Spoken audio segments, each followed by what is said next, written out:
Type लावायची गरज आहे.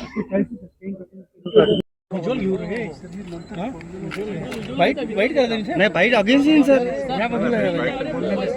बाईट मूर्ती येईल का बॅकड्रॉपला? नाही नाही अगेन्स्ट. सगळ्यात मोठी हनुमानजी मूर्ती या ठिकाणी तयार होते. मध्य भारतातली 206 फूट उंच असलेली फाउंडेशन पासून 206 फूट आणि मूर्तीचा साईज बघितला तर 162 फूट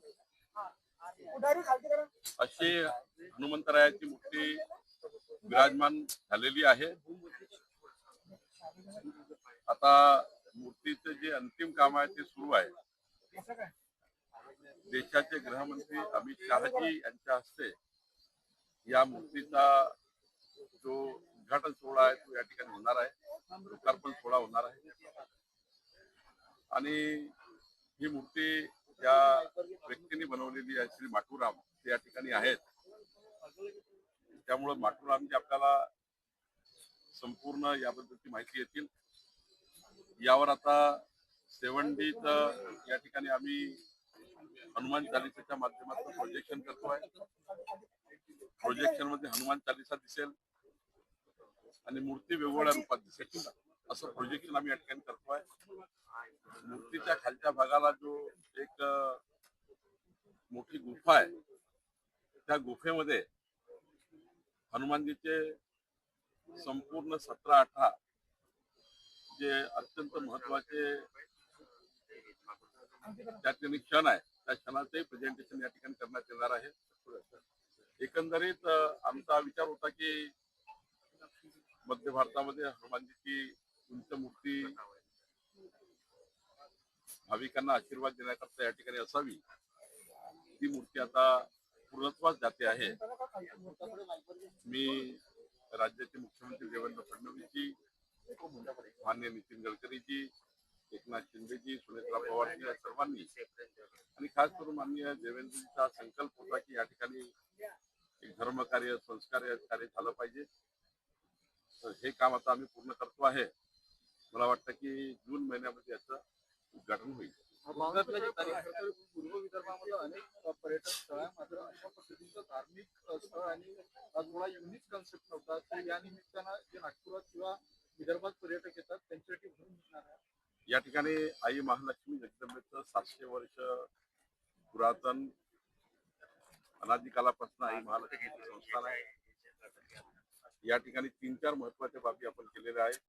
एक तर भारतीय विद्याभवन ट्रस्टच्या माध्यमातून रामायण कल्चरल सेंटर, भारत माता मंडपम या ठिकाणी आता सेवंडी सायक्लोरामा थिएटर या ठिकाणी येणार आहे. ज्यामध्ये वीज प्रकल्पातून वीज कशी तयार होते, ती कशी ट्रान्समिट होते, कशी डिस्ट्रीब्यूट होतो याचं एक प्रेझेंटेशन असणार आहे. ते सायंटिफिक लेवलचं असणार आहे. जगाचा टूर 32 देशातून फिरून आलो असा एक टूर अरेंज केला जाणार आहे.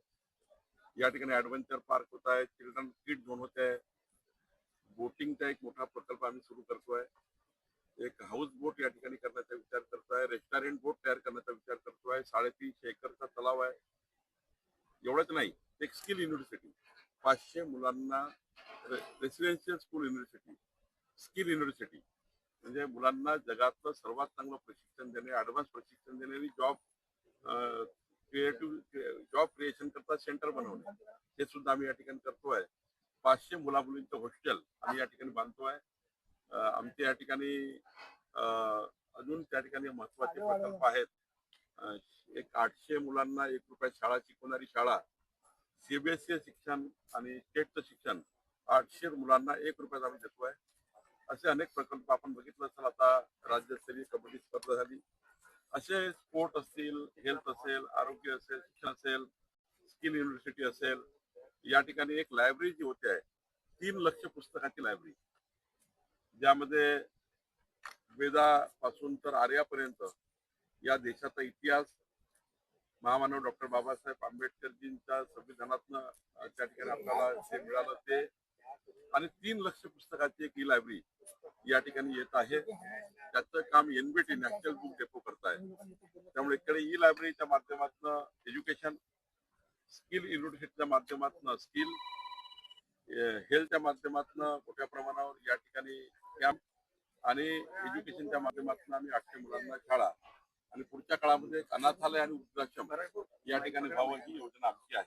हा सर, एकूण पंतप्रधान नरेंद्र मोदींनी जे आव्हान केलं त्यानंतर आता राज ठाकरे असो बाळासाहेब थोरात यांच्यावर टीका केली जाते की भारताची अर्थव्यवस्था जी आहे ती ढासळलेली आहे. राज ठाकरे यांनी मोदीजींना पत्र सुद्धा लिहिलंय. बाळासाहेब थोरात आणि जे कोणी टीका करतात त्यांना माझा सवाल आहे की महात्मा गांधीजींनी स्वदेशीचा नारा दिला होता. स्वदेशीचा नारा पुढे नेणे काही चूक असेल तर मग त्यांनी सांगावं. मोदीजींनी काय म्हटलं की स्वदेशीचा वापर जास्त करा. पेट्रोल डिझेलचा पर्याय काय ते इथेनॉल आहे जे देशामध्ये बनतं. विजेचा पर्याय गॅस सिलेंडरचा पर्याय काय तर आपल्या देशामध्ये सोलर शेगडी आहे. सोलरवर 12 तास वीज देणारी इलेक्ट्रिकल शेगडीमध्ये स्वयंपाक तयार होतो. गॅस सिलेंडर 50% कमी करता येतं. त्या ठिकाणी सोनं चांदी विदेशातलं आयात करण्याऐवजी आपल्या देशातलं सोनं चांदी त्या ठिकाणी आपल्या फिरलं पाहिजे. विदेशात पैसे देऊन काय उपयोग आहे. स्वदेशीचा नारा अनादी कालापासून आपल्या पूर्वजांनी दिला आणि आता माननीय मोदीजींनी दिला आणि महात्मा गांधीजींनी हाच नारा दिला होता. महात्मा गांधीवर टीका करतील का बाळासाहेब थोरात आणि विरोधक. शेवटी मोदीजींनी सांगितलं तेच महात्मा गांधीजींनी म्हटलं होतं तेच त्या ठिकाणी आपल्या पूर्वजांनी सांगितलं आहे. मला असं वाटतं याच्यामध्ये हे राजकारण करू नये. जनतेला पुन्हा काउन्सिलिंग केलं पाहिजे. हा ठीक आहे, काही आम्ही आमच्या वाहनात कटुती केली पाहिजे का तर आम्ही कटुती करू. जर वाटलं तर आम्ही कटुती करू. काही प्रश्न होतं की मंत्र्यांनी आकडा कमी केला पाहिजे. आम्ही त्या ठिकाणी काही असं नाही की आम्ही करणार नाही. तर त्या ठिकाणी नुसतं विरोधासाठी विरोध करू नका. मोदीचा सल्ला किंवा मोदीची सूचना किंवा जे काही निवेदन त्यांनी केलं आहे किंवा त्यांनी आवाहन केलं आहे त्या आव्हानाला पॉझिटिव्ह घ्या. स्वदेशीचा नारा स्वीकारा आणि त्या ठिकाणी विदेशी वस्तूवर मात्र त्या ठिकाणी खर्च कमी करा एवढंच मोदीजींनी म्हटलं आहे. नाना पटोले यांनी पत्र लिहिलेलं आहे. त्यात म्हटलं की अनावश्यक शासकीय दौऱ्यानं होणारा खर्च कमी करा. चार्टर किंवा प्लेन वापरण्यावर कमी करा. कोण वापरताय. एखाद वेळी अर्जंट असेल तरच वापरताय. कोणी खूप तातडीचं आहे. आपण बघा माझ्या वर्षभराच्या याच्यामध्ये मी 4-5दा आणि जेव्हा अर्जंट तेव्हाच गेलो. आमचे मंत्री जात नाही फार. मान्य मुख्यमंत्री उपमुख्यमंत्री तेवढा त्यांचा बिझी, राज्याचे मुख्यमंत्री फारच बिझी असतात.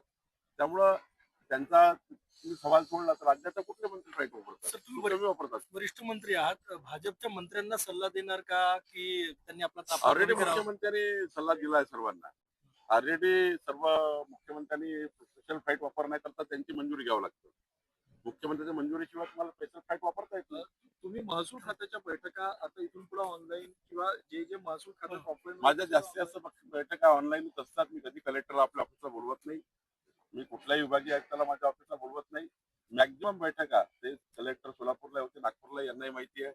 मी फार कमी कलेक्टरला बोलवतो. माझ्या त्या ठिकाणी प्रोटोकॉलमध्ये कलेक्टर घेऊ नये आमच्या पहिलेच सूचना आहे. त्यामुळं आम्ही फार अधिकाऱ्यांना फार ड्रायव्हर करायला लावत नाही. आम्ही ऑनलाईनच त्या ठिकाणी बैठका करतो आणि तसं सोल्युशन काढतो. उद्योग क्षेत्रात अस्वस्थता आहे यामुळे अशी विरोधक टीका करतायत. विरोधकामध्ये अस्वस्थता आहे. रोज हारतायत, रोड पडतायत आणि त्यांना काही संधी दिसत नाही. 247 पण त्यांची विकेट गेली आहे. त्यामुळे त्यांना आता वाटतं की हे विरोध केल्याने काही जमून जाईल. पण देशाची जनता मोदींचं आव्हान स्वीकारता आणि पुढे जात आहे. आपने ये जो भ्रमण किया है इसका उपाय कैसे किया है? देखिए पुरानी महालक्ष्मी जी के मंदिर के पास 206 फीट का हनुमान जी का स्टैचू आप देख रहे हैं, मूर्ति, जिसमें उसका गदा जो है 74 फीट का है, 74 फीट का गदा. और वो गदा का डिजाइन अभी Guinness book of world record में जा रहा है. कि गदा कभी आज तक गिनीज बुक रिकॉर्ड में नहीं है. मूर्ति आई है लेकिन गदा नहीं आया है. तो गदा 74 फीट का है और ये मूर्ति यहाँ होनी चाहिए, स्थापित होनी चाहिए. जनता की भावना थी, वो स्थापित की गई है. इसका भी 7D प्रोजेक्शन हनुमान चालीसा चलेगा. नीचे में वहां पर जो गुफा है वो गुफा में हनुमान जी के जीवन के 17 से 18 जो इम्पोर्टेंट पार्ट्स है उनके जीवन के जो पार्ट्स है वो वहाँ प्रेजेंटेशन हम करेंगे. और एक मध्य भारत का एक अच्छा सांस्कृतिक धार्मिक केंद्र यहाँ होगा. यहाँ पे एक 3 लाख किताबों की लाइब्रेरी होगी. 500 बच्चे यहाँ रह सकेंगे. ऐसा स्किल यूनिवर्सिटी यहाँ बनेगी. साथ साथ में यहाँ पे बिजली कैसी तैयार होती है, वो कैसी ट्रांसमिट होती है और वो डिस्ट्रीब्यूट कैसी होती है, इसका पूरा लाइव प्रेजेंटेशन हम करेंगे. हम जब वहाँ जाएंगे 7D में आप खुद बिजली बना रहे, खुद ट्रांसमिट कर रहे, खुद तो विदर्भ के सारे बच्चे वो जब देखेंगे वो पढ़ लेंगे बिजली क्या होती है। ये भी हम एक कर रहे हैं। यहाँ पे हम विश्व के देशों में प्रवास करने की जरूरत नहीं है। 32 देशों का यहाँ पे प्रवास दिखाया जाएगा। जब आप ऐसा लगेगा कि आप खुद अमेरिका जाकर आए हैं, खुद रशिया जाकर आए हैं। वो भी एक प्रवास हमने यहाँ रखा है। साथ साथ में एडवेंचर पार्क, किड जोन, यहाँ पे हम रेसिडेंशियल बोर्ड भी चलना चाहते हैं, एक रेस्टोरेंट बोर्ड भी चलना चाहते हैं और एक सुंदर एक धार्मिक सामाजिक पर्यटन सब यहाँ करने का विचार है। एक पर्यटन केंद्र बन जाने से हजारों रोजगार निर्माण होते हैं और बहुत सालों से, हजारों सालों तक ये मूर्तियां होती है। हमारे धर्म का काम रह जाता है। एक धार्मिक कार्य करने की हमारी इच्छा थी, वो पूरी करने का हम प्रयास कर रहे हैं। और इस कार्यक्रम के लिए इस मूर्ति के उद्घाटन के लिए देश के गृह मंत्री अमित भाई शाह आने वाले हैं और हमारे मुख्यमंत्री जी सब लोग रहेंगे। एक अच्छा धार्मिक कार्यक्रम होगा और उसके माध्यम से हम समाज को एक नई दिशा देने का काम करेंगे। शरद पवारांचं एक पोस्ट आहे ते म्हटले की अर्थतज्ञांना एकत्र बसवून देशाच्या सरकारने यावर काढायला पाहिजे, गांभीर्याची परिस्थिती आहे सध्या. काही गांभीर्याची परिस्थिती नाही. आमचे प्रधानमंत्री सर्व सेक्टरच्या सर्व लोकांना सोबत घेऊन काम करतात आहे. त्यामुळे फार काळजी करायची कोणी गरज नाही आहे. प्रधानमंत्र्यांनी देश सुरक्षित ठेवला आहे. मोदीजीच्या हातात देश सुरक्षित आहे.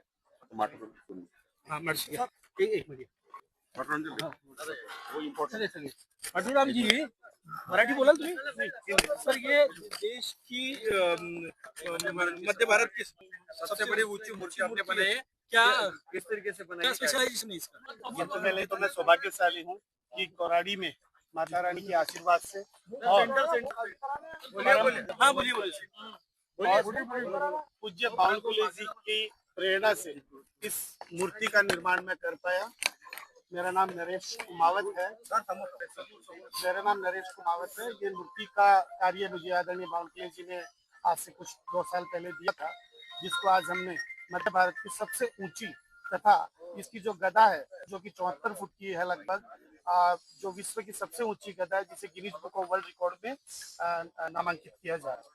इस मूर्ति को बनाने में जो समय हमें लगा उससे एक नई टेक्नोलॉजी के हिसाब से इसको बनाया गया है और ये मजबूत मूर्ति धातु के लेप से निर्मित की गई। क्या क्या इस्तेमाल किया गया है?